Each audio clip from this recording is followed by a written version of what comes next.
All right, everyone, welcome back to JPC, Spiritual Talk. It's Jared Campbell. So we're going to continue our discussion into World War III. It's going to be kind of a quick video. We're going to look at two articles that kind of popped up, all right? So I'm going to get the screen shared over. We're going to look at these articles. We're going to watch a few videos. One is like a 9-minute video. The others are kind of short, but let's get in here. Let's look at what's going on. Love you all so much. So let's get the screen shared over so we can get right to our articles. Thank you all again. Outside again, enjoying the beautiful weather, you know. Thank you all again. So here we go. Make sure volume is good. So you should see on your screen. So Russia delivers to all EU countries a humiliating ultimatum of unconditional surrender of Ukraine. Its rejection opens Pandora's box. Putin, we are all at the point of no return. So Russia is officially delivering within the next few hours an ultimatum to all European countries, which will contain humiliating Russian terms for Ukraine, NATO, and the EU for ending the war in Ukraine. If the ultimatum is rejected, which is the most likely, the war will move into a new phase of escalation with all scenarios open. So we're going to look at some of these videos. Let's play this one. You know, we don't ask the West to trust us. Trust is not something which is illustrating the Western positions, the Western actions, and today there were many examples. I don't want to recite those failures to deliver on the promises, those failure to deliver on the legal obligations.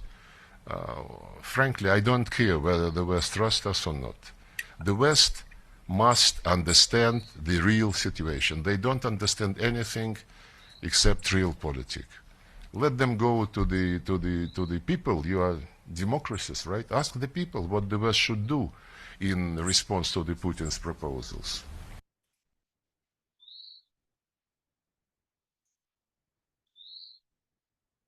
Наши условия для начала такого разговора просты и сводятся к следующему. Украинские войска должны быть полностью выведены из Донецкой, Луганской народных республик, Херсонской и Запорожской областей. Причем, обращаю внимание, именно со всей территории этих регионов в пределах их административных границ, которые существовали на момент их вхождения в Украину. Как только в Киеве заявят о том, что готовы к такому решению и начнут реальный вывод войск из этих регионов, а также официально уведомят об отказе от планов вступления в НАТО, с нашей стороны незамедлительно, буквально в ту же минуту, последует приказ прекратить огонь и начать переговоры. Повторю, мы это сделаем незамедлительно. Естественно, одновременно гарантируем беспрепятственный и безопасный отвод украинских частей и соединений. Мы, конечно же, хотели бы рассчитывать, что такое решение и о выводе войск, и о внеблоковом статусе, и о начале диалога с Россией, от которого зависит будущее существование Украины, в Киеве будут принимать самостоятельно, исходя из сложившихся реалий и руководствуясь подлинными национальными интересами украинского народа, а не по западной указке. Хотя на этот счет существуют, конечно, большие сомнения.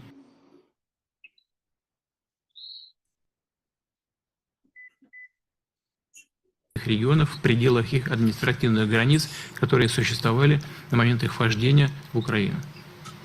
Как только в Киеве заявят о том, что готовы к такому решению и начнут реальный вывод войск из этих регионов, а также официально уведомят об отказе от планов вступления в НАТО, с нашей стороны незамедлительно, буквально в ту же минуту, последует приказ прекратить огонь и начать переговоры.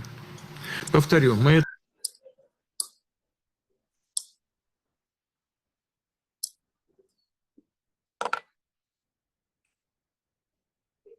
So in that one, the translation didn't come up.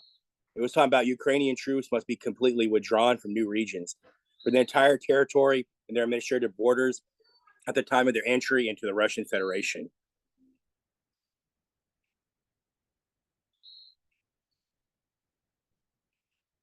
стран, как уже говорил, Сегодня, после окончания как я уже говорил сегодня, после окончания холодной войны взяли курс на дальнейшую геополитическую перестройку мира, на создание и насаждение пресловутого порядка, основанного на правилах, в которые просто не вписываются сильные, суверенные и самодостаточные государства.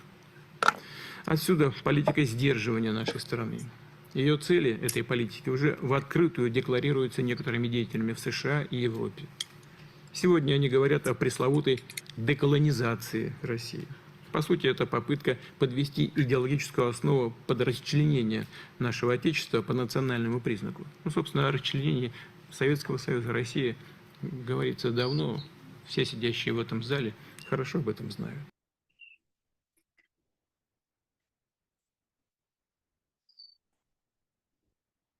Очевидно, реалии на земле на линии боевого соприкосновения будут и дальше меняться, не в пользу киевского режима. И условия для начала переговоров будут другими. Подчеркну главное. Суть нашего предложения не в каком-то временном перемирии или приостановке огня, как это, например, как этого хочет Запад, чтобы восстановить потери, перевооружить киевский режим, подготовить его к новому наступлению. Повторю, речь не о заморозке конфликта, а об его окончательном завершении.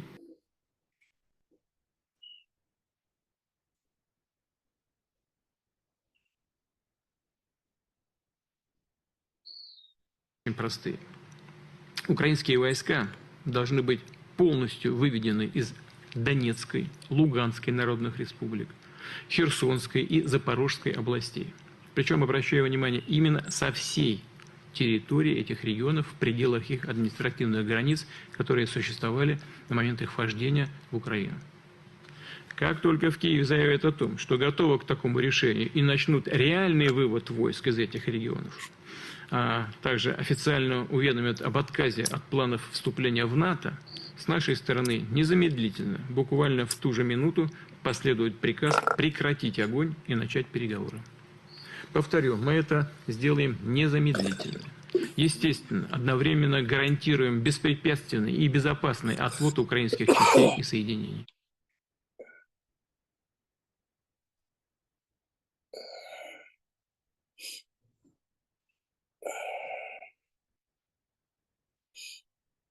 A few more. В феврале-марте 22 года наши войска, как известно, подошли к Киеву. На этот счет и на Украине, и на Западе, и тогда и сейчас много спекуляций. Что хочу сказать по этому поводу. Наши соединения действительно стояли у Киева. И у военных ведомств, у силового блока были разные предложения по вариантам наших возможных дальнейших действий. Но никакого политического решения о штурме 3-миллионного города, кто бы чего ни говорил, ни домысливал, не было. По сути, это было не что иное, как операция по принуждению украинского режима к миру. Войска там были для того, чтобы подтолкнуть украинскую сторону к переговорам, попытаться найти приемлемые решения и тем самым прекратить войну, развязанную Киевом против Донбасса еще в 2014 году.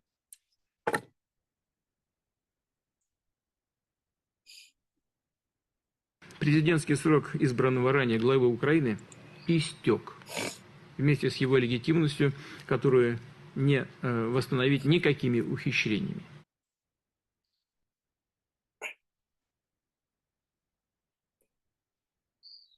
Опасность для Европы исходит не от России. Главная угроза для европейцев в критической и все возрастающей, уже практически тотальной зависимости от США. Военной, политической, технологической, идеологической и информационной сферах.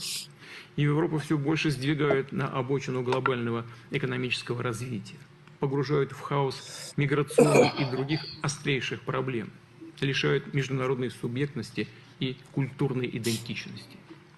Порой складывается впечатление, что правящие европейские политики и представители евробюрократии больше боятся впасть в немилость Вашингтона, чем утратить доверие собственного народа, собственных граждан.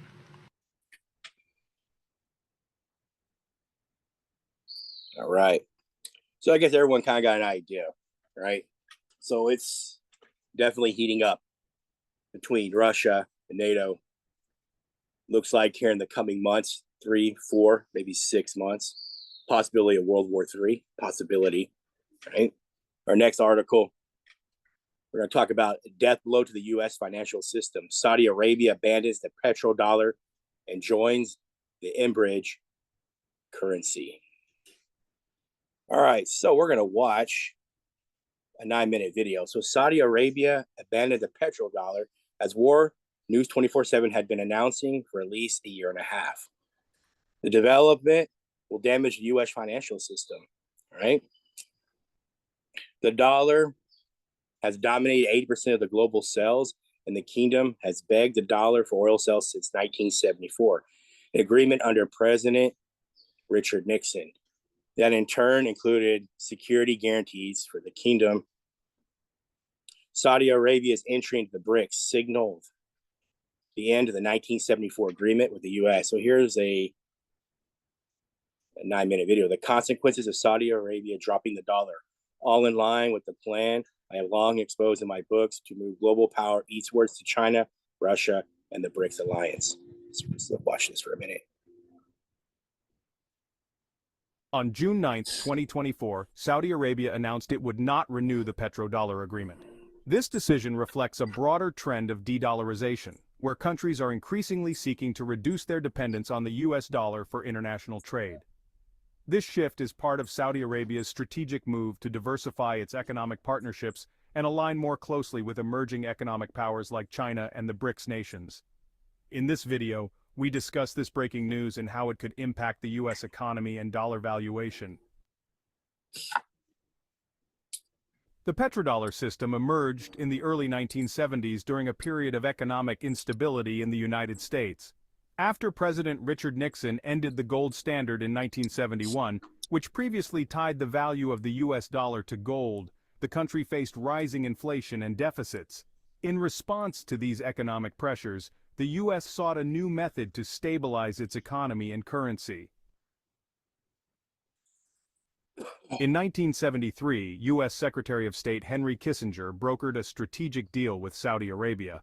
Under this agreement, Saudi Arabia would sell its oil exclusively in U.S. dollars, in exchange for U.S. military protection and access to advanced weaponry.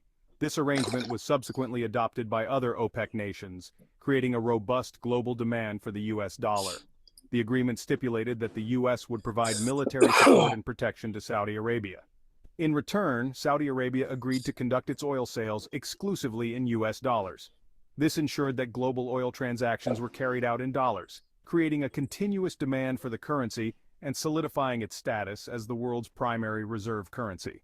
This arrangement facilitated a steady influx of capital into the U.S. economy, helping finance its deficits and maintain lower interest rates through the process of petrodollar recycling, where oil revenues were reinvested in U.S. Treasury securities.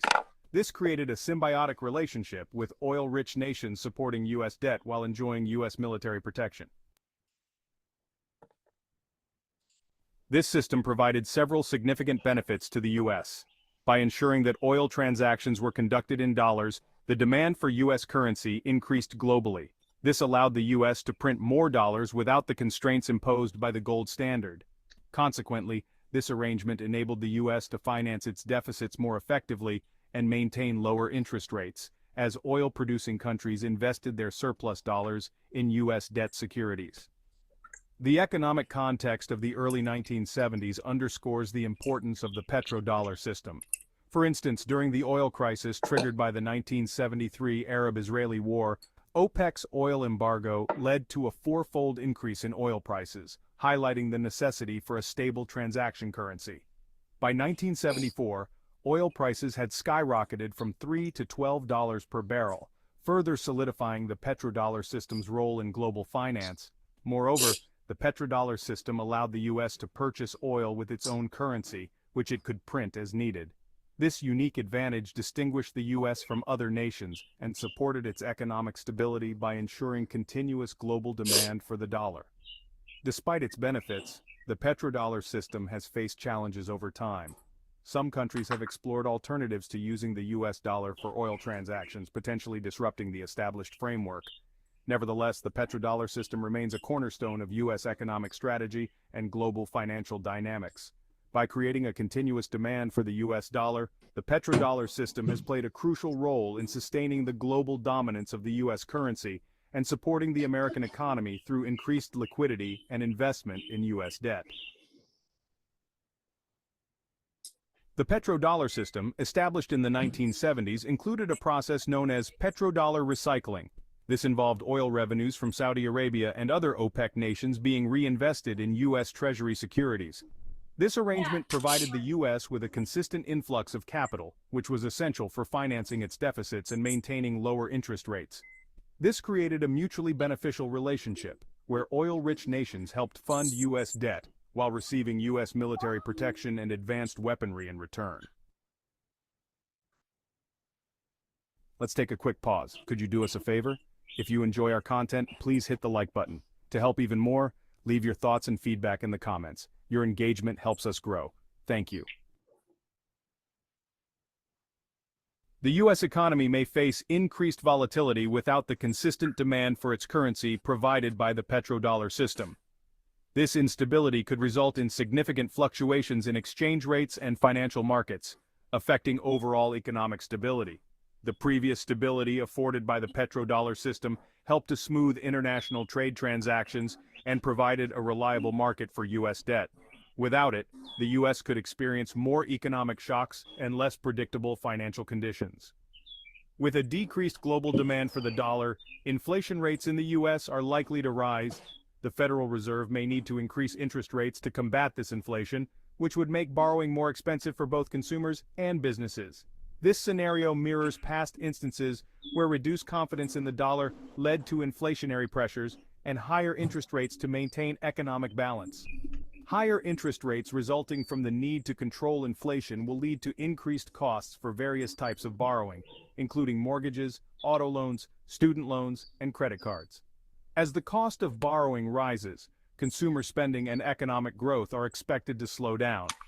This increased cost of debt can lead to reduced investment by businesses and lower consumer confidence, further dampening economic activity. The U.S. might face significant challenges in financing its national deficit without the support of the petrodollar system. Higher interest rates will increase the cost of servicing the national debt, putting additional pressure on the federal budget. This could lead to larger budget deficits and potentially necessitate cuts in government spending or increases in taxes to balance the budget. A reduced global demand for the dollar could lead to its depreciation. A weaker dollar would make imports more expensive, affecting the purchasing power of American consumers and potentially leading to higher prices for goods and services. This depreciation could also affect the U.S.'s ability to maintain its standard of living and economic influence globally. The decreased value of the dollar might also reduce the attractiveness of U.S. financial assets, leading to lower investment inflows. By examining the implications of losing petrodollar status, it becomes clear that this transition could have profound and wide-ranging impacts on the U.S. economy, affecting everything from inflation and borrowing costs to national financial stability and international economic influence. The BRICS countries are actively working to decrease their reliance on the U.S. dollar. This strategic shift includes exploring alternative currencies and financial systems for international trade. For example, India recently made a historic purchase of 1 million barrels of oil from the UAE using rupees instead of US dollars. Additionally, Russia has conducted significant trade with India in local currencies, including a $4 billion arms deal paid in rupees. Decline in the US dollar as the world's reserve currency. The shift by BRICS countries away from the US dollar is contributing to its decline as the dominant global reserve currency. This trend is accelerated by the expansion of the BRICS alliance to include new members such as Saudi Arabia, UAE, Egypt, Iran, Argentina, and Ethiopia, starting in 2024. The movement towards local currencies in international trade poses a challenge to U.S. financial hegemony and has the potential to reshape the global economic landscape. U.S. responses: raising interest rates. In response to the declining dominance of the U.S. dollar, the U.S. might raise its federal fund rate to attract more foreign investment and maintain demand for the dollar. However, this strategy has inherent risks. Higher interest rates could potentially slow domestic economic growth and lead to financial instability. Balancing these factors will be crucial for the U.S. to maintain its economic position. This shift in global trade dynamics underscores the evolving nature of international finance and the growing influence of the BRICS alliance. The diversification of currencies in global transactions highlights a significant transition away from the traditional dollar-dominated financial system. That's all for this video. All right. All right, so I hope you enjoyed the video. I'll go ahead and get ready to close this out. So I just wanted to say a few things. I think that we all know what's coming, right? I'm also a Bible guy, study theology, and I'm posting a video today.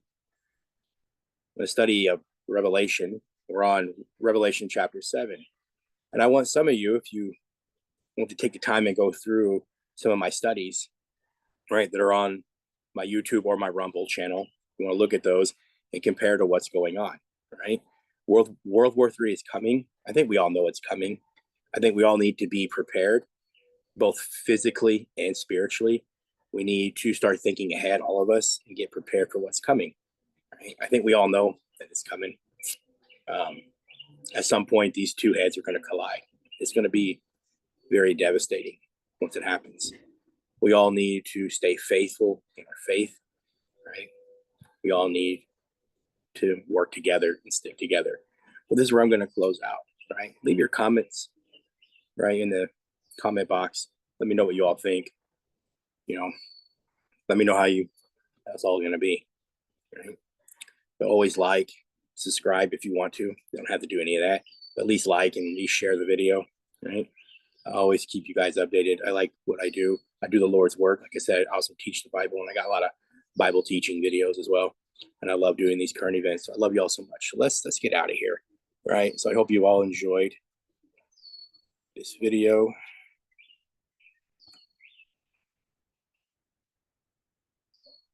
All right, guys, I'm out.